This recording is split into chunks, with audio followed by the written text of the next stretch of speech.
तेरा फितूर जब से चढ़ गया रे।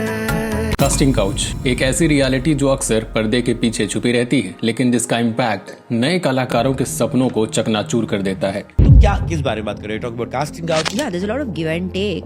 Give and take.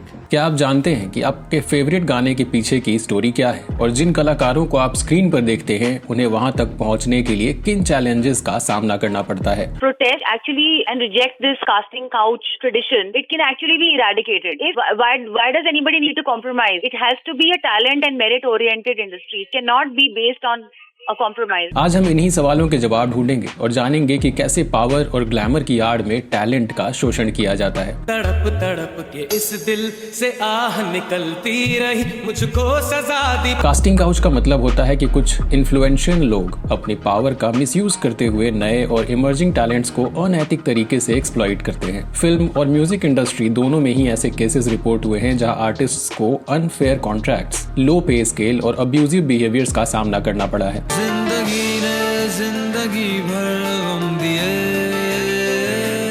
Hindustan times की एक रिपोर्ट में बताया गया कि कई रिकॉर्ड लेबल्स नए टैलेंट को साइन करते वक्त उन्हें एक्सप्लॉइट करते हैं और एक तरफा डील्स में फंसाते हैं। इसी तरह इंडिया टुडे ने भी इस मुद्दे पर डिटेल्ड इन्वेस्टिगेशन की, जिसमें बताया गया कि कैसे कास्टिंग काउच जैसी प्रैक्टिसेस नए आर्टिस्ट के करियर पर लॉन्ग टर्म नेगेटिव इम्पैक्ट डालती हैं। अगर आप बहुत सक्सेसफुल हीरोइन भी हैं, तब भी अगर आपको फिल्म चाहिए तो आपको खुश करना पड़ेगा, या तो डायरेक्टर को या तो हीरो को।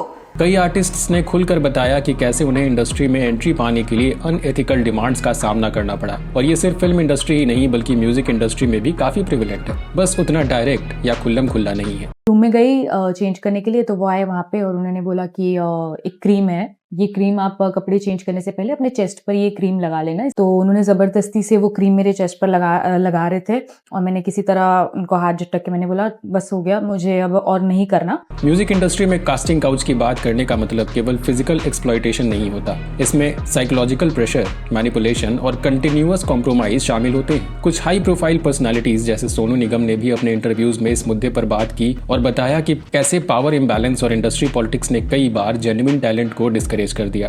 ये जो माहौल है म्यूजिक का हमारे देश में, वो बहुत फिल्मों से बड़ा माफिया म्यूजिक में है। मैं थोड़ा लकी था कि मैं बहुत कम उम्र में आ गया था, तो मैं इस चंगुल से निकल गया, लेकिन जो नए बच्चे आए हैं ना, उनके लिए बहुत मुश्किल है। रिकॉर्ड लेबल्स अक्सर इमर्जिंग आर्टिस्ट्स को कम पैसों पर साइन करते हैं, जिससे उनके क्रिएटिव एफर्ट्स का सही कॉम्पनसेशन नहीं मिलता। कई बार इन कॉन्ट्रैक्ट्स में हिडन क्लॉजेस होते हैं जो फ्यूचर अर्निंग्स पर डायरेक्ट इम्पैक्ट डालते हैं। हिंदुस्तान टाइम्स की एक रिपोर्ट में बताया गया कि कुछ रिकॉर्ड लेबल्स आर्टिस्ट्स के राइट्स को लेकर बहुत ही ज्यादा एक्सप्लॉयटेटिव प्रैक्टिसेस अपनाते हैं, जिससे आर्टिस्ट्स को फाइनेंशियल लॉस होता है। They want to make sure that there is no bad singer that they have in a show.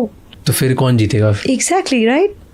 Funny लगता है ना कि अभी सबने तो बढ़िया बहुत अच्छा गाया हाँ। और ये एलिमिनेट क्यों हुआ? दोस्तों, आज की कड़वी रियलिटी ये है कि म्यूजिक इंडस्ट्री में बिहाइंड द सीन्स नए और इमर्जिंग टैलेंट्स को अपनी वैल्यू को अंडर एस्टिमेट करने के लिए कई बार अनैतिक तरीके से एक्सप्लॉइट किया जा रहा है। इन्फ्लुएंशियल एग्जीक्यूटिव्स, रिकॉर्ड लेबल्स और म्यूजिक डायरेक्टर्स अपनी पावर का मिसयूज करते हुए आर्टिस्ट्स पर साइकोलॉजिकल और प्रोफेशनल प्रेशर डालते हैं। वैसे तो डर की वजह से ज्यादातर कलाकार इस मुद्दे पर बात करते नजर नहीं आते, लेकिन सोनू निगम ने कई इंटरव्यूज में खुलकर कहा कि म्यूजिक इंडस्ट्री में अपॉर्चुनिटीज पाने के लिए न केवल क्रिएटिव टैलेंट बल्कि प्रोफेशनल डिग्निटी पर भी सवाल उठते हैं। उन्होंने बताया कि जब भी कोई बिग ब्रेक आता है तो साथ ही आर्टिस्ट्स को ऐसे अनएथिकल डिमांड्स का सामना करना पड़ता है, जिससे उनकी प्रोफेशनल और पर्सनल बाउंड्रीज कॉम्प्रोमाइज हो जाती है। कोई कल का बच्चा जिसको म्यूजिक भी नहीं आता, 4 गाने बना दिए उसने, वो कह सकता है कि मैं और शंकर जयकिशन एक ही नहीं? आर.डी. बर्मन, कहाँ ये लोग कौन से जादूगर लोग थे? सोनू निगम के ये स्टेटमेंट हमें याद दिलाते हैं कि इंडस्ट्री में पावर इम्बैलेंस और हिडन एक्सपेक्टेशंस कितनी गहराई तक फैली हुई है। इसके अलावा एक शॉकिंग केस भी सामने आया जब आशिकी के सिंगर अंकित तिवारी को रिपोर्टेडली 2018 में सेक्सुअल एक्सप्लॉयटेशन के आरोप में अरेस्ट किया गया। आशिकी 2 के गीत से मशहूर हुए गायक अंकित तिवारी के खिलाफ रेप का आरोप लगा है। अंकित फिलहाल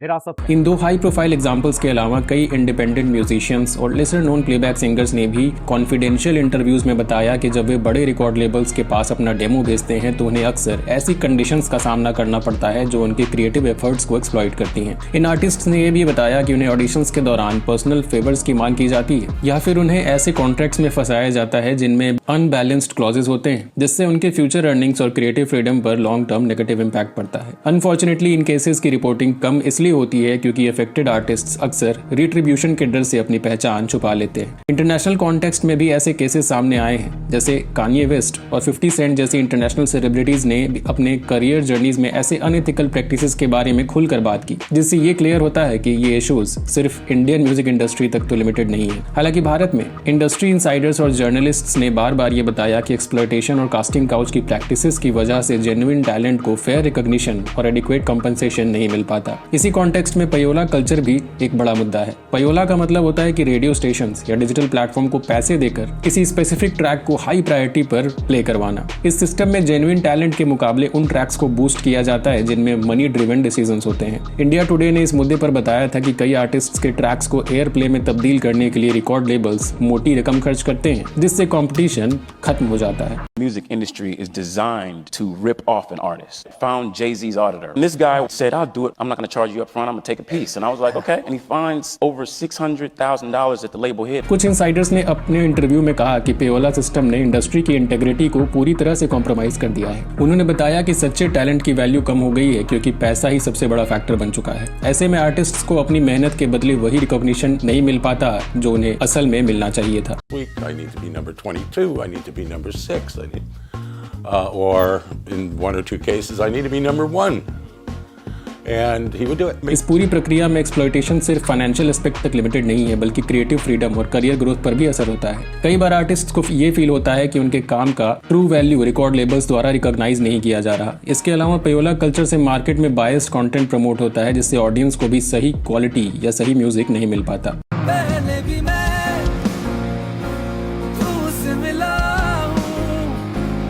दोस्तों, बॉलीवुड म्यूजिक में प्लेबैक सिंगिंग का रोल सिग्निफिकेंट है, लेकिन इसके बावजूद ज्यादातर सिंगर्स को अपनी मेहनत का फेयर कॉम्पनसेशन नहीं मिलता।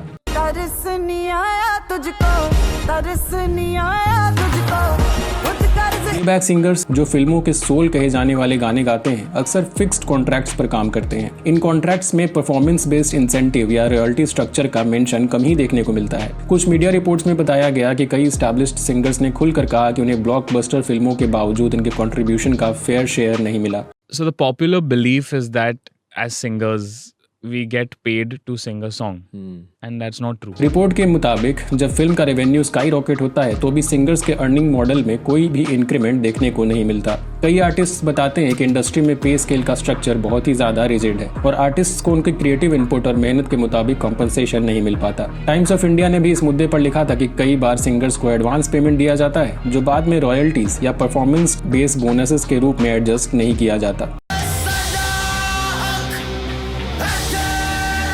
दोस्तों, डिजिटल एरा में म्यूजिक इंडस्ट्री का लैंडस्केप पूरी तरह से बदल चुका है, लेकिन इसके साथ ही पायरेसी का इशू भी बहुत ज्यादा बढ़ गया है। इलीगल डाउनलोड्स और अनऑथराइज्ड स्ट्रीमिंग ने आर्टिस्ट और रिकॉर्ड लेबल दोनों के ही रेवेन्यू पर सीवियर इम्पैक्ट डाला है। हिंदुस्तान टाइम्स की एक रिपोर्ट में बताया गया कि 2021 में बॉलीवुड म्यूजिक इंडस्ट्री ने एस्टिमेटेड रेवेन्यू का एक बड़ा हिस्सा पायरेसी के कारण खो दिया, जिससे जेन्युइन आर्टिस्ट को उनके हार्ड अर्न इनकम का सिग्निफिकेंट लॉस हुआ। इसी समय हाई कॉम्पिटिशन का माहौल भी आर्टिस्ट के लिए एक मेजर चैलेंज बन चुका है। सोशल मीडिया और कई सिंगिंग रियलिटी शोज के चलते नए आर्टिस्ट्स की संख्या एक्सपोनेंशियली बढ़ गई है, जिससे मार्केट में एंट्री और पहचान बनाना काफी मुश्किल हो गया है। रियलिटी शोज में पार्टिसिपेंट्स को अक्सर अनरियलिस्टिक एक्सपेक्टेशन और मैनिपुलेटेड आउटकम्स का सामना भी करना पड़ता है। गाने में मजा नहीं आया, बिल्कुल सॉरी। मुझे लगता है कि पिछले कुछ एपिसोड्स में जरा नॉन सीरियस रहा है।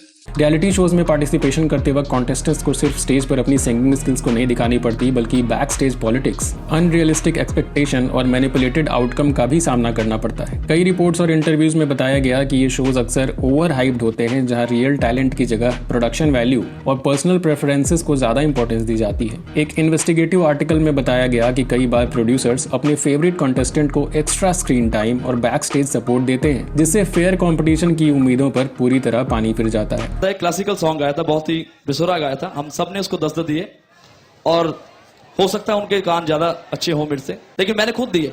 ऑडिशन से लेकर लाइव परफॉर्मेंस तक कॉन्टेस्टेंट पर कांस्टेंट प्रेशर बना रहता है। लिमिटेड टाइम में बेस्ट परफॉर्मेंस देने की एक्सपेक्टेशन और साइमल्टेनियस पर्सनल लाइफ स्क्रूटनी से ये आर्टिस्ट मेंटली और फिजिकली एग्जॉस्टेड हो जाते हैं। तुम्हारे पास वो आवाज नहीं है जिससे मैं तुम्हें थिएटर में बुलाऊं। आपकी गायकी में एक मौका मैंने मैंने अरु जी एक बात मैं एक मौका दीजिए तो ग्रूमिंग पीरियड में जो मैंने कुछ गलत है तो पूरा मैंने 24 आवर्स तक I must devote. Then the discussion is over. Discussion is over. Bye. एक फॉर्मर कंटेस्टेंट ने अपने इंटरव्यू में कहा था कि हमें ऑडिशन के दौरान इतना स्ट्रेस महसूस होता है कि क्रिएटिव फ्रीडम कॉम्प्रोमाइज हो जाती है। इस तरह के प्रेशर से परफॉर्मेंस पर नेगेटिव असर पड़ता है, जिससे जेन्युइन टैलेंट के चांसेस कम हो जाते हैं। इसके अलावा जजिंग क्राइटेरिया में ट्रांसपेरेंसी की कमी और बायस्ड इवैल्यूएशन रियलिटी शोज का एक बड़ा हिस्सा रहा है। अक्सर जजेस के बीच डिसएग्रीमेंट या पर्सनल बायसेस दिख जाते हैं, जिससे डिसीजन मेकिंग प्रोसेस में फेयरनेस पर सवाल उठना लाजमी है। मुझे आज मजा नहीं आया और ये परफॉर्मेंस यशराज परफॉर्मेंस नहीं थी, wasn't that good, sorry।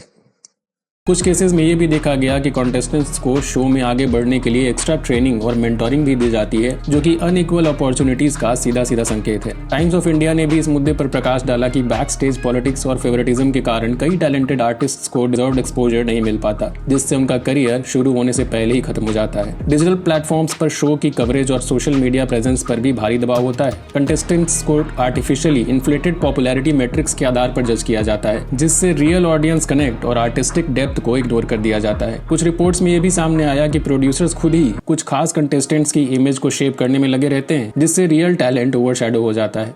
तो ये लोग मार्केटिंग डिसाइड कर रहे हैं, जज रो रहे हैं, एक आ रहा है और बोल रहे मैं आपके पैर पर कंटेस्टेंट बोल रहे हैं मैं आपके पैर पड़ना चाहता हूँ, मैं आपके पैर पड़ना चाहता हूँ, मैं आपके पैर पड़ना चाहता हूँ। ये जो आइडल का जो स्तर हम रखते थे पहले, जो हमको मेंटेन करने के लिए कहा गया था, और देशों में तो वही चल रहा है, वहां तो नहीं हो रहा। इन सारी बातों से ये तो समझना मुश्किल नहीं कि सिंगिंग रियलिटी शोज में सिर्फ टैलेंट नहीं बल्कि इंडस्ट्री के हिडन बायसेस, पावर डायनामिक्स और पर्सनल पॉलिटिक्स भी अहम भूमिका निभाते हैं। आर्टिस्ट्स की क्रिएटिव फ्रीडम और फेयर इवैल्यूएशन का इशू इन प्लेटफॉर्म्स पर बहुत बार कॉम्प्रोमाइज हो जाता है, जिससे उनका करियर लॉन्ग टर्म में नेगेटिवली इम्पैक्ट होता है। म्यूजिक इंडस्ट्री में सोशल मीडिया का रोल भी बहुत बड़ा हो गया है, लेकिन इसके साथ साथ फेक फॉलोअर्स और फेक कंट्रोवर्सीज का भी बहुत बड़ा इम्पैक्ट देखने को मिल रहा है। कई बार आर्टिस्ट्स अपने सोशल मीडिया प्रोफाइल पर फेक फॉलोअर्स का इस्तेमाल करते हैं, जिससे उनके नंबर्स इन्फ्लेट हो जाते हैं और इंडस्ट्री में एक फॉल्स इमेज जनरेट हो जाती है। पर सोशल मीडिया में फर्जी फॉलोअर बनाने का आरोप है। इसके अलावा फेक कंट्रोवर्सीज भी इंटेंशनल तरीके से क्रिएट की जाती है। कई बार मीडिया में सेलिब्रिटीज के खिलाफ अनफाउंडेड रूमर्स और स्कैंडलस न्यूज इंटेंशनली फैलाई जाती है, जिससे कि पब्लिक अटेंशन मिल सके और रेटिंग्स बढ़ सके।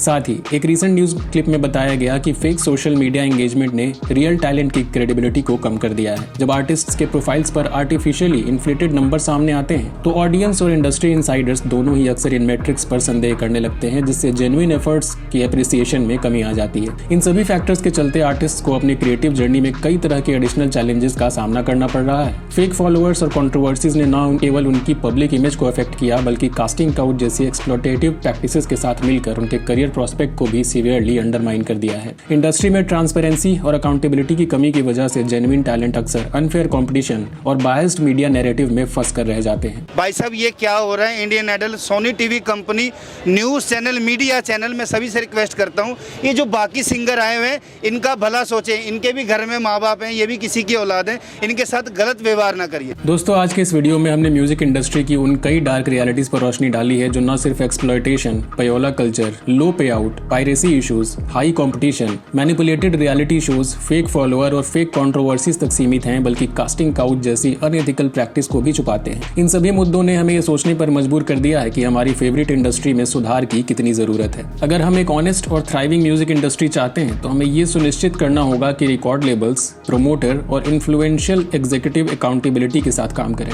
इंडस्ट्री में ट्रांसपेरेंसी लाने के लिए रेगुलेटरी बॉडीज को ज्यादा स्ट्रिक्ट मेजर्स अपनाने चाहिए, जिससे पायरेसी को रोका जा सके और अनएथिकल प्रैक्टिस को भी खत्म किया जा सके। साथ ही डिजिटल प्लेटफॉर्म पर फेयर कंपटीशन को बढ़ावा देने के लिए आर्टिफिशियल मैट्रिक्स और फेक कंट्रोवर्सीज को भी रोकना बहुत जरूरी है। हमारा मानना है कि बदलाव सिर्फ तभी संभव है जब हम सभी मिलकर आवाज उठाएं। इसलिए इस वीडियो का मकसद सिर्फ इंफॉर्मेशन शेयर करना नहीं, बल्कि आपको जागरूक करना भी है। हमें उम्मीद है कि इस डिस्कशन से आपकी इंडस्ट्री की हिडन इश्यूज को लेकर एक क्लियर ओवरव्यू मिला होगा, जिससे आप भी इस बदलाव में अपना योगदान जरूर देंगे। अब आपका रोल है। यदि आपको ये वीडियो इंसाइटफुल लगा हो और आपने कुछ नया सीखा हो, तो इसे लाइक करें और अपने दोस्तों के साथ जरूर शेयर करें। कमेंट सेक्शन में हमें बताएं कि आपके हिसाब से म्यूजिक इंडस्ट्री में सुधार के लिए क्या स्टेप्स उठाए जा सकते हैं और आपको किन बातों पर सबसे ज्यादा गहराई से चर्चा करने की जरूरत है। और हाँ, अगर आप जेन्युइन टैलेंट और एथिकल प्रैक्टिसेस को सपोर्ट करना चाहते हैं, तो हमारे चैनल को सब्सक्राइब करना ना भूलें। आपकी फीडबैक और सपोर्ट से हम ऐसे ही कंटेंट लेकर आते रहेंगे, जिससे हम सब मिलकर एक सेफ, ट्रांसपेरेंट और क्रिएटिव एनवायरनमेंट बना सकें। बॉलीवुड की किसी बेबाक स्टोरी के साथ अगले वीडियो में आपसे फिर होगी मुलाकात। तब तक के लिए नमस्कार।